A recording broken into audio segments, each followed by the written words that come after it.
Welcome back to our channel. Today we're diving into a new update on Facebook that allows you to view your hometown easily on PC. Let's get started with a quick and simple guide.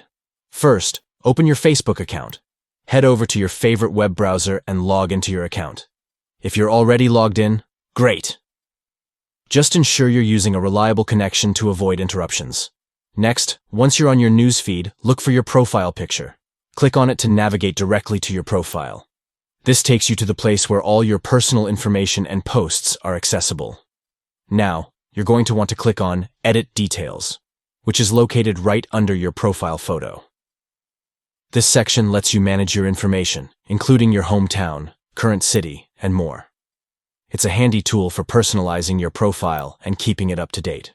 Once you're in the Edit Details section, scroll down until you find the area labeled Hometown.